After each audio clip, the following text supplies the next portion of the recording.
To some level of attention, and we know it's Sunday school at Crescent Hill, which we convene slowly and a little late, but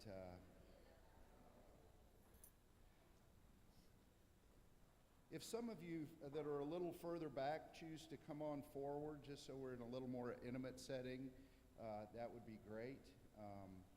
I know we all have our usual places for Sunday morning worship, but this is different, and it's special. So I'm Rowan Claypool, and this is Melanie Claypool. For those that are viewing this all across the world through the World Wide Web, and we're very grateful to be here. Melanie and I have been privileged to be in the pastor's Sunday school class, which has given us the opportunity to be in Jason's company every week, and that's been a great inspiration and value to us. And we're grateful as representatives of that class that we just get to have a little bit of a role today in helping to share thanks and appreciation for the whole Crosby family. So let's open with a short prayer, if you would join me in prayer. Lord, please be with us this morning as we focus on the Crosby family. Help us to remember all the ways, large and small, they have impacted our lives.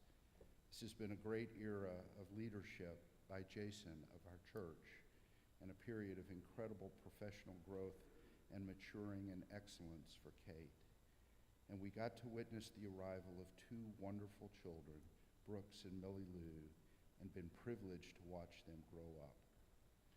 Let us rejoice for all that has been, and bless this family as they step forward to the work you're calling them to do in the world. Amen.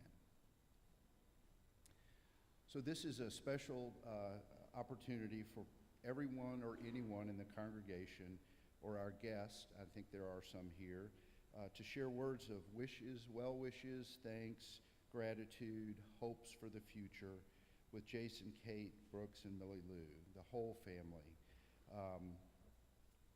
And we want this to be a joyous and positive and happy program, and we really welcome everyone's input, and feel free to share your story. The way we're going to do this is we have two mics so that we're live streaming, so those that are not physically with us can enjoy participation. So if you will come to the mics, I might ask that you say your name and maybe how you first became connected with the Crosby family, or the story in which you're willing to share, so that people that are, again, not here and maybe less familiar will know who it is.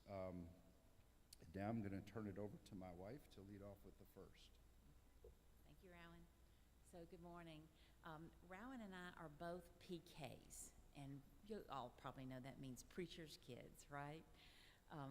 We're just like Millie Lou and Brooks. We're Baptist preacher's kids. And in fact, Rowan's dad was my minister when I was in college, so we go way back when it comes to Baptist preachers.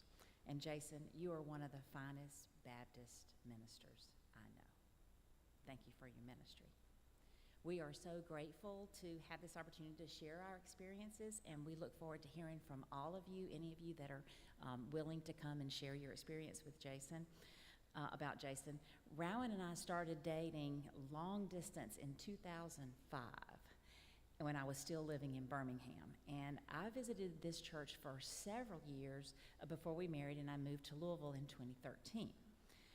So when this young minister was hired in 2008 to be the youth minister, I thought he was one of the youth. That is, until he spoke, and it was quite evident that he was much older than he looks, and he was so well educated. Before we open the mics, I just wanted to share a couple of my own comments about Jason's ministry.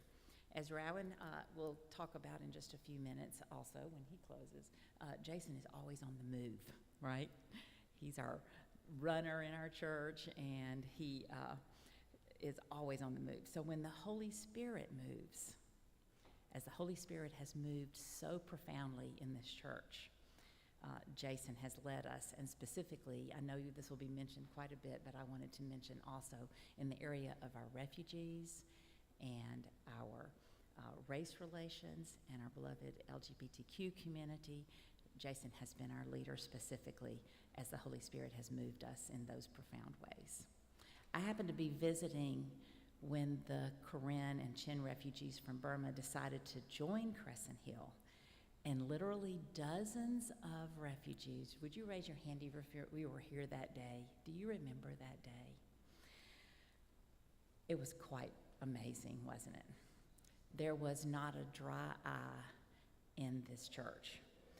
And Jason welcomed likely the most members ever at Crescent Hill that day, because as you remember, there were dozens lined all along the front of this church. It was quite remarkable. Jason worked with Steve and Annette Clark in leadership with so many of our church members to truly become family to those folks over 15 years. His involvement helped shape the love and acceptance and support of these fellow Christians unexpectedly in our midst. He also has been a huge support over the last 4 years as we started the missions response team, and he's been our steady advisor as we became an encourager church to 3 different ministries, and we dedicated our little free pantry, which is now supported by our church and our neighborhood. One more little unknown fact about Jason, and then I'll turn over the mics. When I first moved to Louisville, I worked as a volunteer for the American Lung Association. And I helped create a team for the annual fundraiser, which climbs to the top of the PNC Bank building every year. Jason was the ringer on our team because he won for his age group for several years for the shortest time it took to race up 38 flights of stairs. Way to go, Jason. He's on the move. So, Jason, I want to thank you personally for your energy and for your passion for ministry, and we can't wait to watch as that race continues for the next chapter of your career. Thank you. Okay, I'm going to now turn it over to you. Who will be first to come and share your love and experience with Jason? While people are coming to the mics, I will just share one quick story kind of in alignment with Melanie. Friday afternoon, I was talking to Gail Tucker on the phone, sitting in my car at the PNC Branch Bank on Bardstown Road, and there was sort of a light drizzle. And all of a sudden, I noticed out of the corner of my eye that there was this man, shirtless, streaking. And what was he doing but texting? So that man quickly went past in one direction. As I continued the conversation with Gail in a couple of minutes, there he comes again, going the other way, still texting. Saturday was at the farmer's market. I'd gotten an omelet, was sitting down eating, looking across the street toward Deer Park Baptist Church, and yet again, same gentleman, shirtless, running, sprinting, texting. So when I think about, if anyone ever asks, what was your minister like? Shirtless, running, texting. Grady. Here we go. This is like a game show. Jason and I first met when I raided an underground poker game. No, I'm just kidding. No. As many of you know, about 5 years ago, I was asked to leave the church where I was. And I wasn't sure that I wanted anything else to do with church. I still had my faith, but I wasn't sure I wanted to be any place where there were a bunch of other Christians. My friends Greg and Brian invited me to come with them one Sunday morning to Crescent Hill. And it was immediately clear that this was the place for me. That is in no small part to what has happened here in the last 17 years as a result of Jason and his family being here. You guys have weathered some storms and you have some battle scars to prove it. I hope and pray that you will wear those as badges of honor as you go forward. You have done us well. You have served us well. You have loved us well. We are grateful. Devin has been here for over a year. He gets extraordinarily anxious if there's any possibility that we won't be here on Sunday morning. He loves this place because you have modeled love for all of us. Thank you so much. God bless you.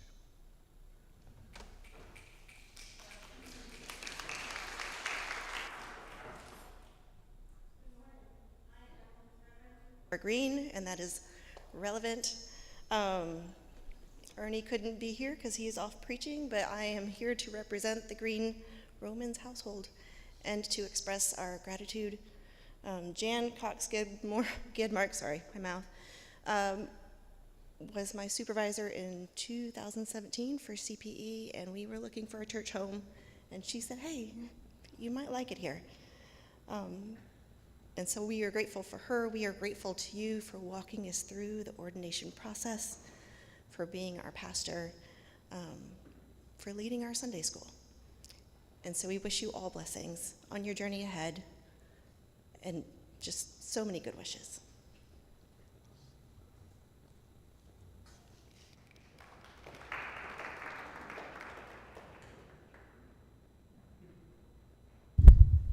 It was July the 4th, 2015. We were at home in Smithfield.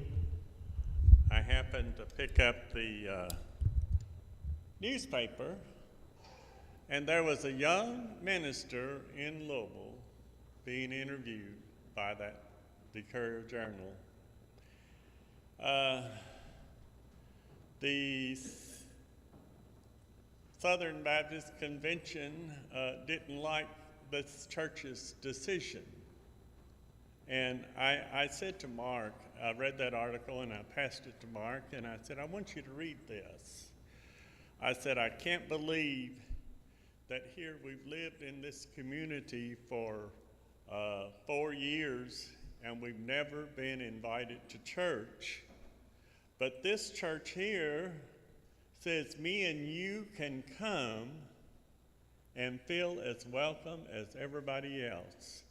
And I said, I want to go there, but I will not go without you.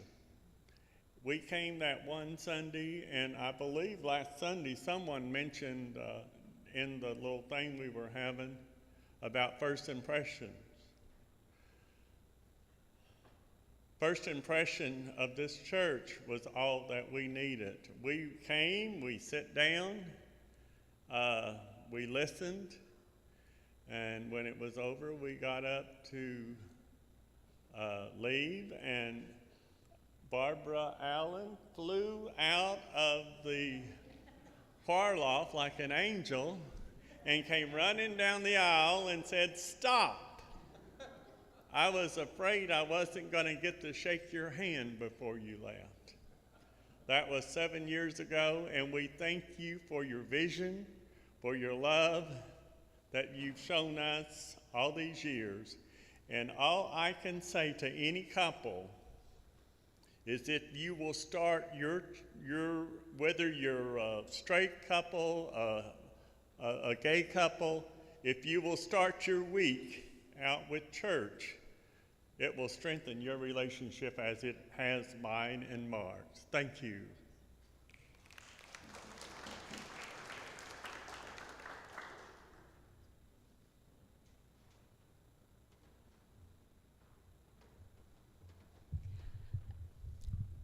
You all have been so special in my life. I love teaching Sunday school with Millie Lou and Brooks. You all were wonderful students, and I know you still are. Kate, I knew you before you came to the church because of Nick and your brother. Jason, your heart, it has always been social justice, as has mine, and I love you for it, and we're certainly going to miss you all.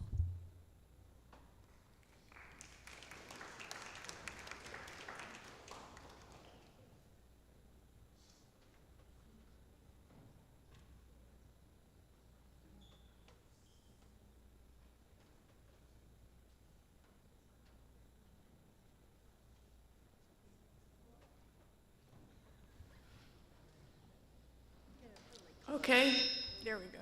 There we go. I knew where I was. I mean, the delight of the family is Brooks and Millie Lou, but Kate is just special to me. You are so much nicer than I was when I was a pastor's wife. You are so much nicer and so much better at it. And Jason, I don't remember meeting you, but I think it was around Chris's dying. You came to visit him as the pastor, and we didn't know you from Adam's House Cat. And after the 2016 national election, I felt I had to come somewhere where I would be safe. And I had no idea very much more about you. You'd read scripture at Chris's service, but I didn't know you, but I thought I'd give you a whirl, and if I didn't like it, I'd go to Highland. And you did okay, you know. You have grown a lot, and I appreciate that. You're still young enough to be my son if he had lived. And younger, yeah. So I just appreciate the whole family, all right?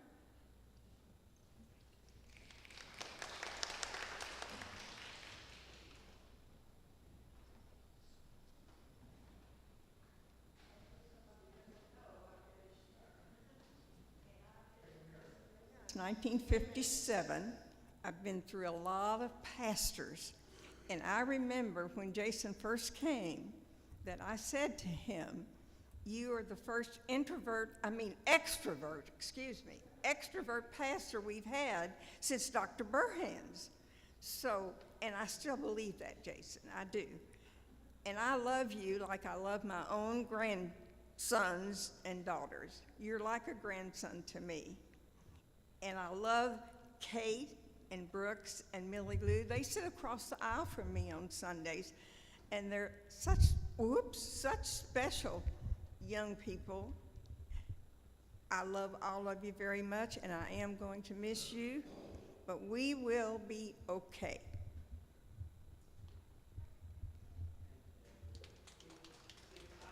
Object one thing very briefly that I know that the honorable guys in this class will appreciate, and others will too. The first person I met when I walked into Crescent Hill Baptist Church was Ruth Harlow.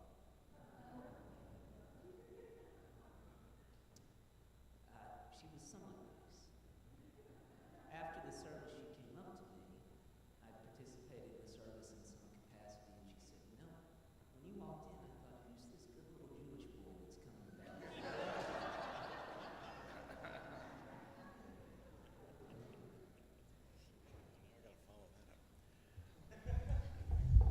Oh, Lord.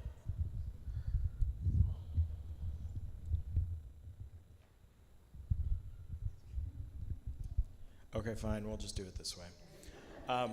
My name's Harry, and Jason, I know I've told you this many times, but I'm here to say thank you for your ministry.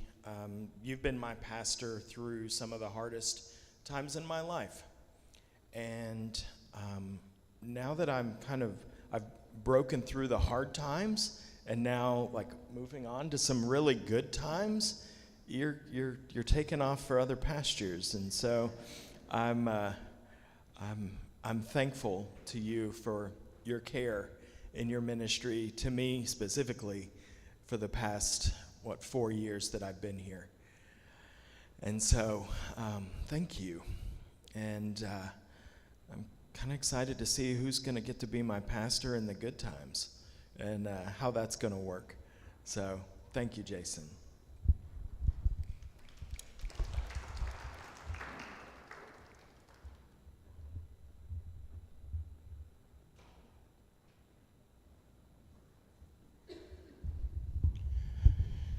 Well, everyone knows who we are. But you have to say it anyway. Okay. I'm Gregory Roming, Brady Roming. Christopher Brady Roming. And the Brady Roming is thanks to Jason, who married us. He's my crier, so. I talked to you earlier, but I stood to say, yes, thank you very much I'm the son of a Pentecostal holiness, fire and brimstone father, bishop, as we called him, and I grew up knowing that I was different, but I didn't know how to deal with that difference within the faith that I was and how people felt. Well, my journey went on and on and on and on and on, and I finally found my true self, and I lived in that. And then I had to struggle with, well, where does God and my faith fit into that? And I just remember that God is love. God represents love.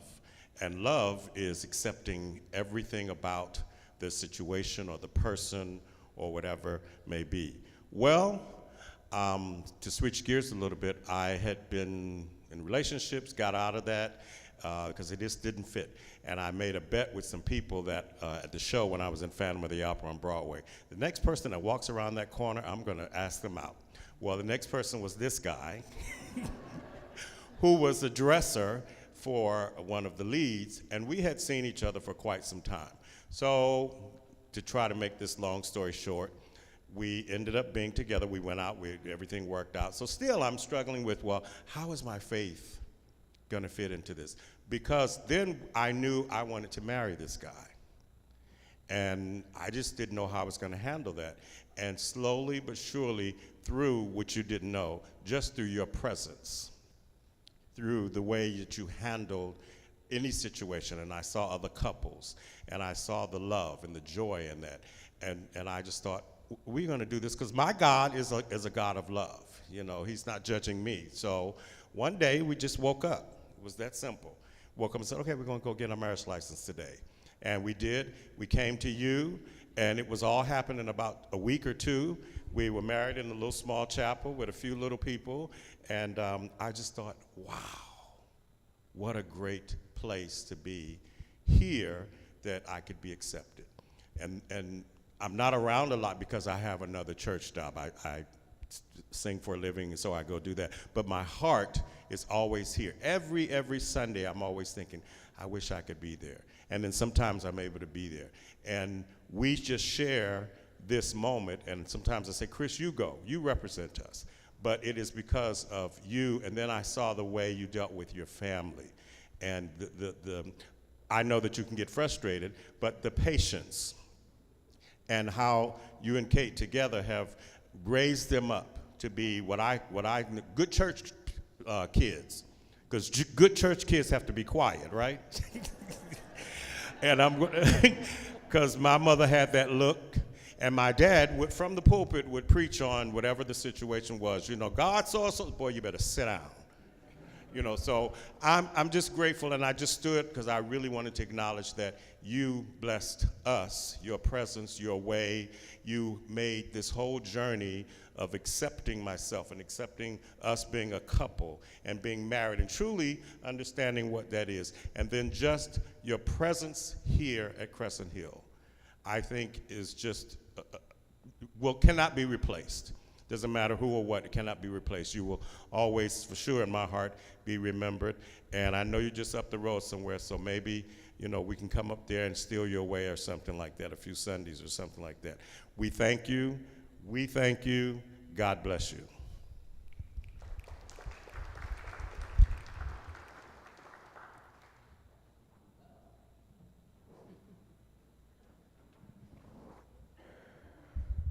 Okay, I don't have to wear a church hat anymore. I did that for almost 30 years. And Jason, you were my fourth, fifth, sixth, I've forgotten which pastor you are.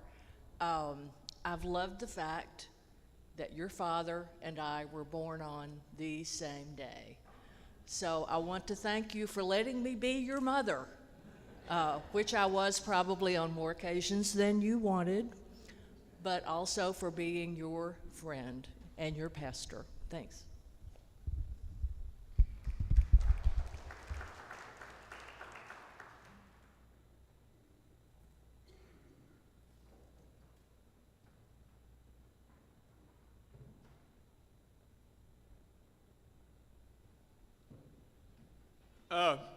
I'm connected to those two over there, Gregory and Christopher.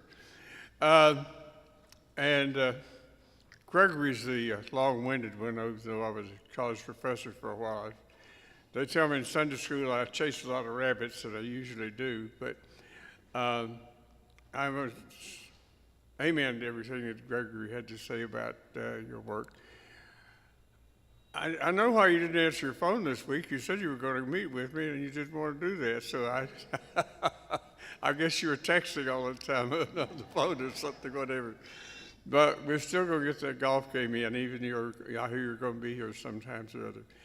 But seriously, I learned the kind of man that you are, Jason. I was a little skeptical. What's this kid coming in here? What's he think he's doing coming in, trying to pastor a church of this historical significance and so forth? And I have been amazed and pleased and excited about the things that have come about because of your ministry here. But more than anything else, the thing that convinced me about Jason Crosby happened on June 6, 2013, when you were there just after Laverne passed, and the beautiful, beautiful prayer that you came up with at her death. And that's one of the things that I've been so impressed about you. You are able to meet the situation in an appropriate way with prayer, with responses to things. And I was particularly impressed last week when I watched finally the moral side of the news and was so amazed that the respect that those all senior to you, appeared to have respect for you. That is amazing. They were aware of your abilities, your understanding of things, and I was just amazed at that. And so I'm going to miss you, but I'm still going to take that invitation to have that 2-hour talk we need. And HB, I have not forgotten that Laverne and I, Janet and my father share a birthday. Oh. Laverne and I shared a birthday too.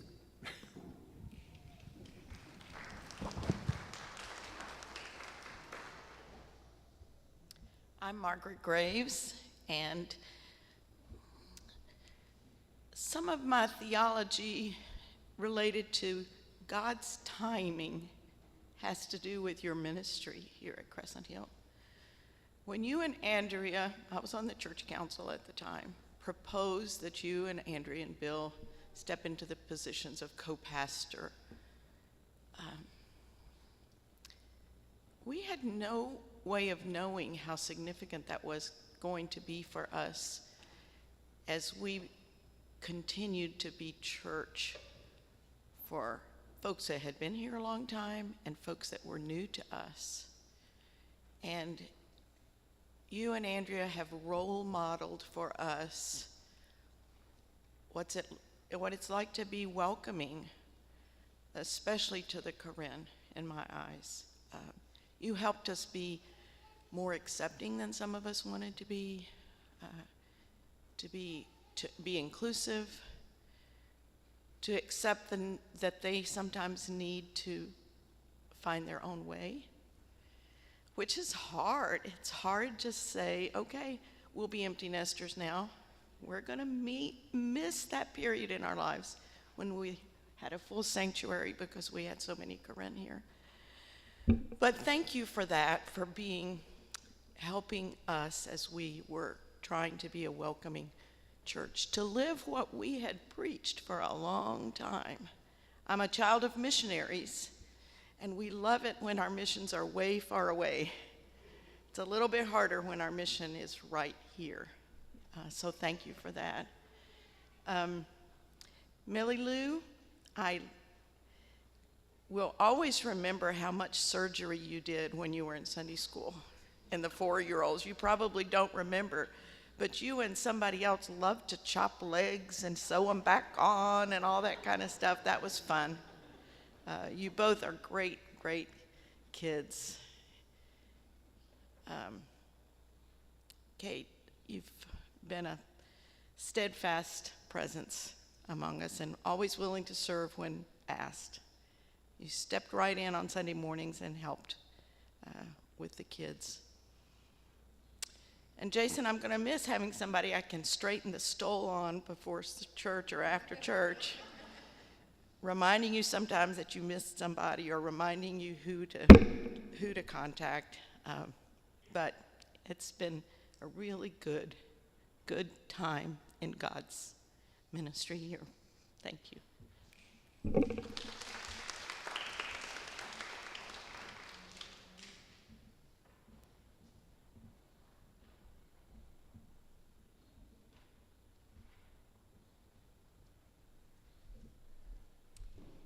I'm Gail Tucker, and also in Jason's class, but the couple of particular stories I want to tell are that I knew Kate's family from when she was very small at the Brown School, so long before I knew Jason.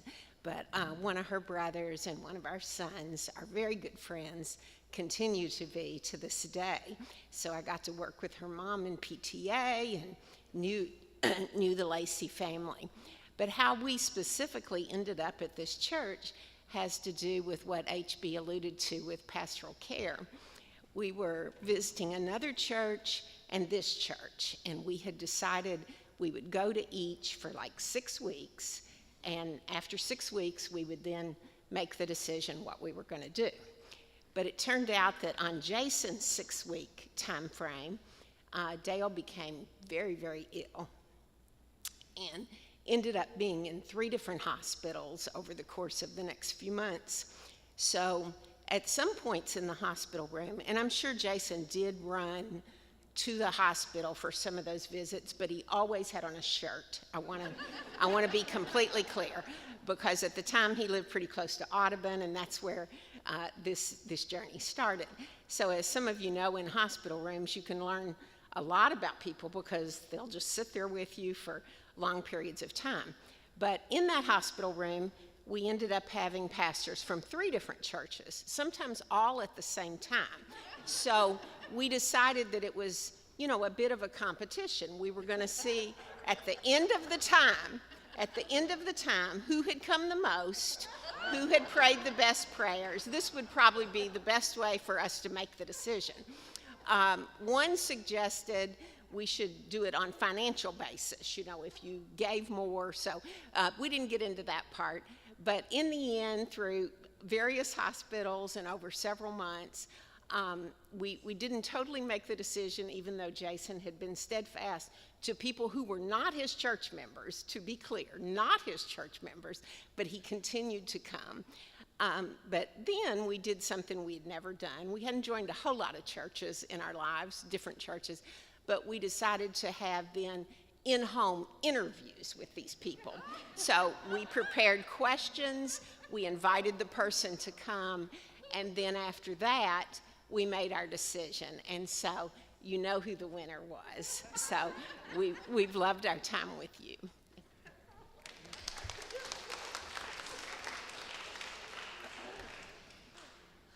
Oh, you can't make this stuff up. It's just running with no shirt and texting. How have you lived? My name's Melinda Strickland, and I'm only speaking because this memory kept running through my mind over and over, and it was about Brooks and Millie Lou. Back when we had what I loved on Wednesday nights, our dinners, and you were just little kids, and yet I loved it that you got to run free some, and that our friend Jane Harden really, really loved you. And while she's gone to God, when you were talking about love, she adored these 2, and it seemed to be mutual. And that's one of the wonderful, wonderful memories that I have. And, at some time, hopefully in the future, we can get back to some of that. But your love for Jane, regardless, even if as she watched you run around like people off the chain, it was just a really, really good thing. And I can remember when I was working, I traveled a good bit, and I could be almost anywhere in the world, and I would sometimes get an email from Jason asking me to pray.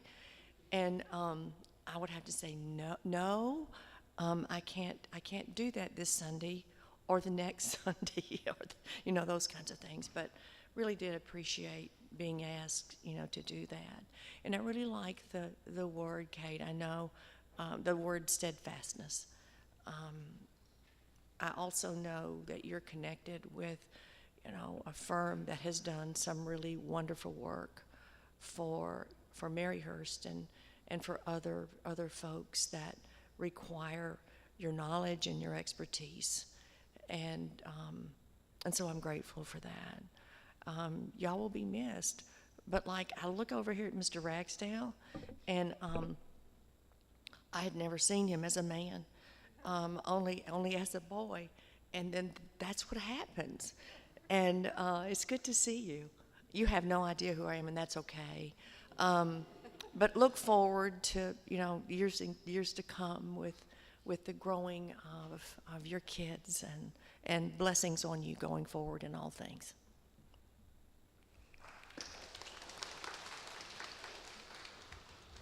All right, well, I am representing more than just myself today. So I'm here representing my entire family. My mom and dad are, of course, getting ready for the church on their own. First of all, I want to talk about what your family has meant to me, and then I want to talk about what your family has meant to our family.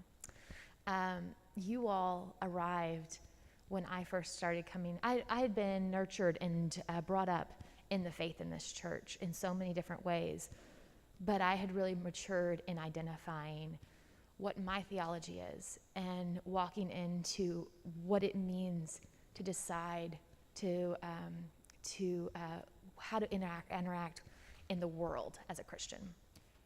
And that coincided with your all's arrival. And so I really think about my faith is maturing alongside you as my pastor, Jason, and alongside watching these two young people grow up. So I just want to mention that, but your family has meant so much to us, and we have reveled in being able to come and play Doc McStuffins with Millie Lou, and buy Brooks little bitty tiny baby boots. If you will not remember those boots, but I do, and you looked adorable in them. And just in so many different ways, you all have been supportive of us. One of the most difficult things that has happened in our family, up until this year, was when my mom decided to take a pastorate at another church. And Jason, you have been so supportive and have transitioned from being her pastor into being a colleague. And that was so needed, because it's tough to come out of retirement and go into working in church, in the church. So we appreciate that in so many different ways. And we want you all to know that you are continuing it to be in our prayers. Jason, you're going to do incredible things. Kate, you're going to continue to be here in Louisville and continue to do incredible things. And Millie Lou and Brooks, I hope that I get to continue to see you grow up as children. And do you still play with Doc McStuffins? No, not so much. No. All right. Anyways, just wanted to tell you that your family has made an imprint on our hearts and on the heart of this church in so many ways that you won't ever be able to really fully comprehend. We love you.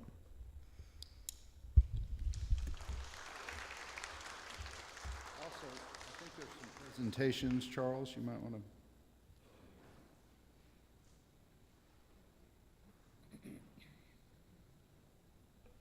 Can I say something? Yeah, go ahead. Hi, my name is Sue Gentry, and I know you, Jason, in my role when I was the director of United Christian Ministries. The first time I met you, you were an elf at the Santa spread. But my main way of knowing you is that you were the glue that brought the pastors together every month around the table by your office. Well, thank you for your support of me during those times, and thank you for the support of all the pastors, because that became the essence to me of United Christian Ministries. Thank you.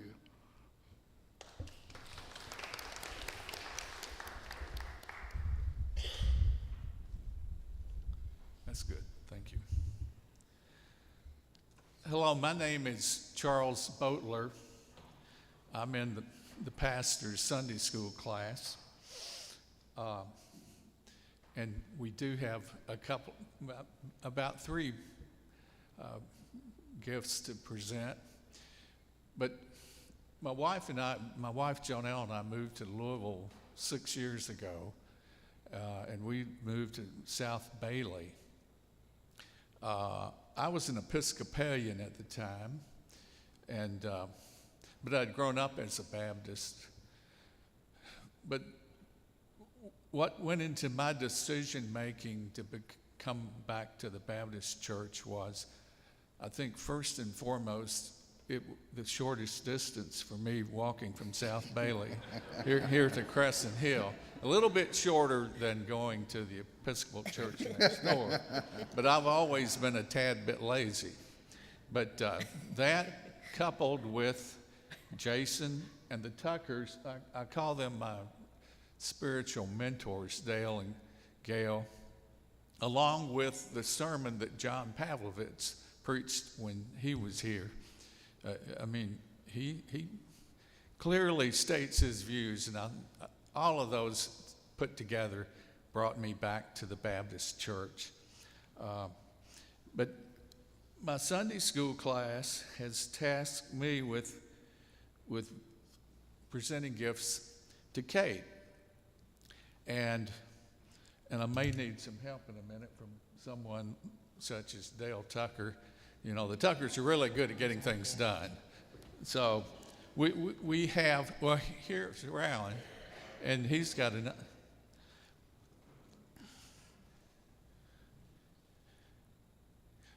Okay. Well,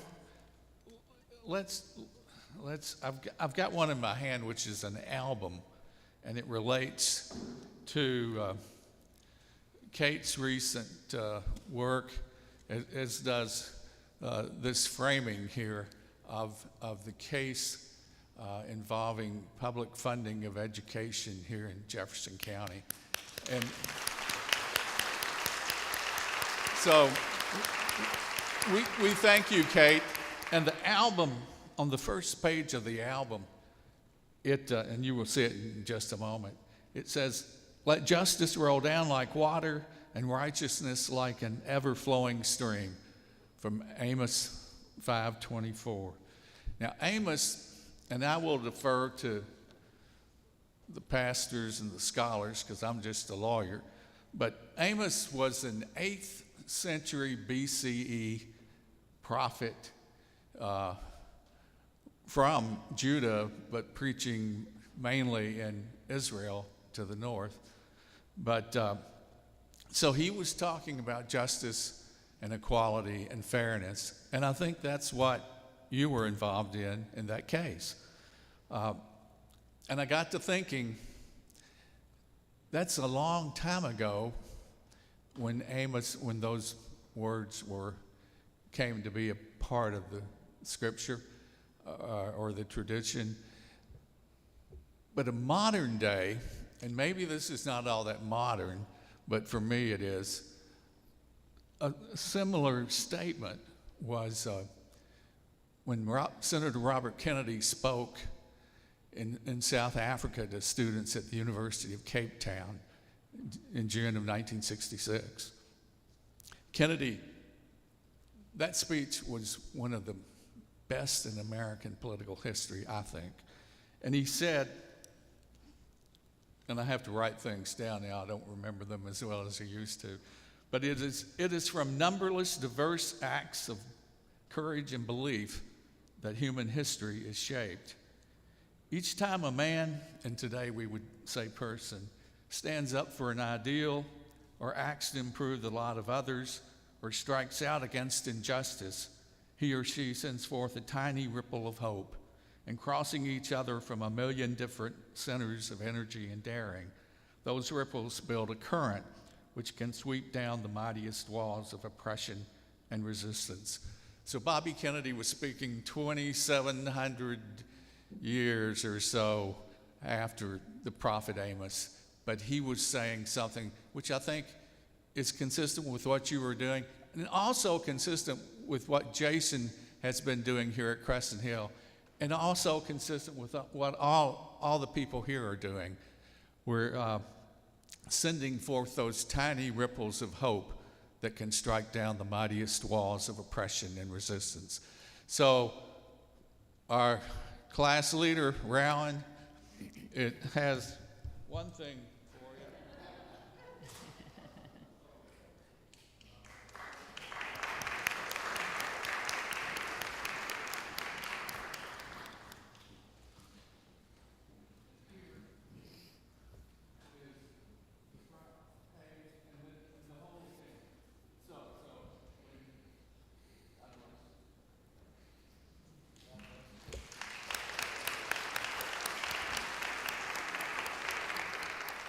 Thank you, Charles. I want to add just a little personal footnote to that. So the case that's being referenced that Kate was the lead on is going to yield $74 million of additional annual revenue to public education in this community.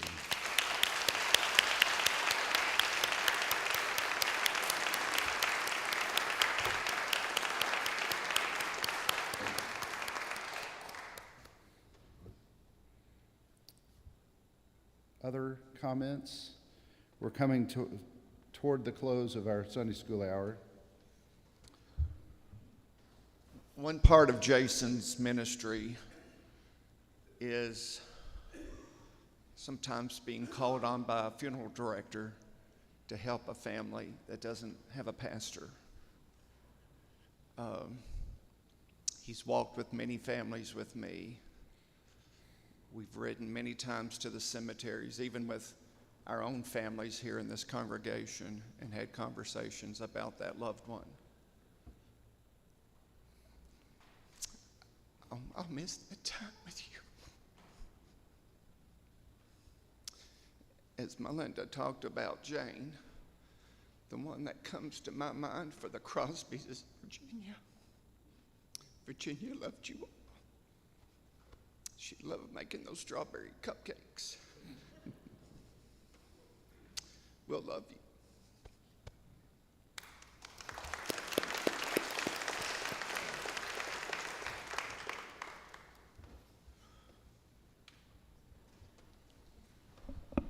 I'm Pat Scott. I think I know most of you, or I've had the privilege of meeting most of you. We've heard such wonderful words today. I've heard a lot of memories and sadness and gladness. And I have a word from the past for Jason and Kate and Brooks and Millie Lou and for our whole church. Many years ago, Dr. Wayne Oates, many of you will remember him and some of you do not know him, was a minister, our guest preacher on a Sunday morning. And I have never forgotten some of the words that he said that day, and they are so appropriate to our moment today. And I wanted to share those words with you. All of life is a seeking of a place and a quitting of a place. That's the leap of faith. God will provide. And we offer that to you with our blessing. God has already blessed it, and we, the blessing also, God will provide. Thank you.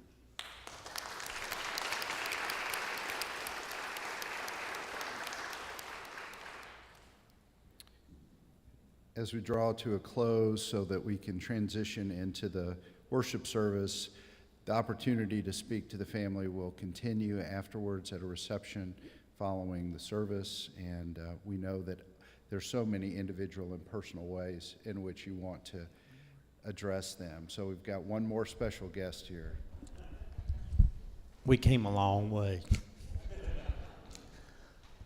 I want you to know that we appreciate all the love and kindness that's been given to Jason and Kate and the kids. They went through a tough time and you all were here. And we thank you, and we wish them well. But I'll tell you a funny story. First time I came to Crescent Hill was the summer of '75, July. That's only 47 years ago. Y'all didn't have church on Wednesday night. I thought, my God, what kind of church is this? And I've discovered it's one of the greatest places in all the world.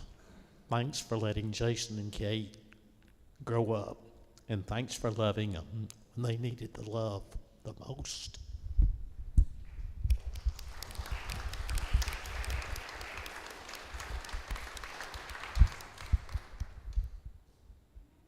So I thought it would be fitting as we bring this to a close that we use some of Jason's own words as he closes us at the end of worship. And the phrases that will stick in my mind long after his departure from this role is in his benediction.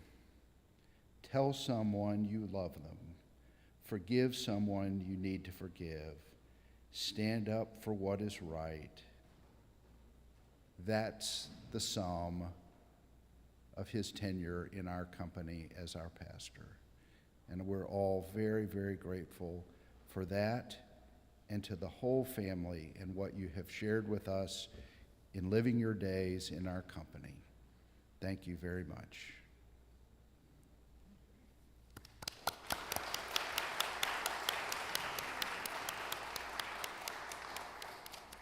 You have some?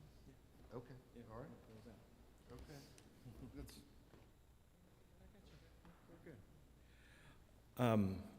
Alice Adams asked me and others to put forth our musical abilities to come up with a song. And like Rowan, we think the best words are words that have already been used and are used every Sunday in this auditorium, in this sanctuary. And so here's what we came up with for you.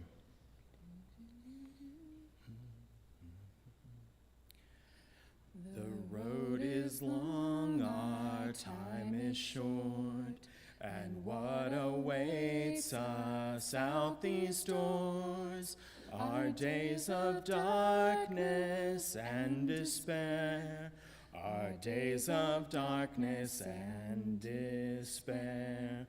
But as you go, remember this: God's gracious face shines on you, and all the love that we possess surrounds and goes with you too.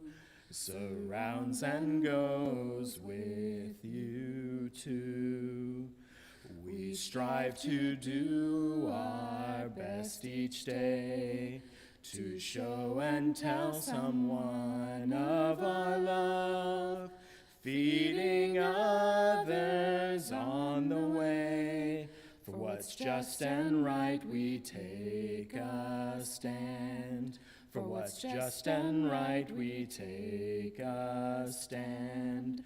Forgiving those as you forgive, we share life abundantly. Embrace the wild, audacious hope that you too are being redeemed. That you too are being redeemed.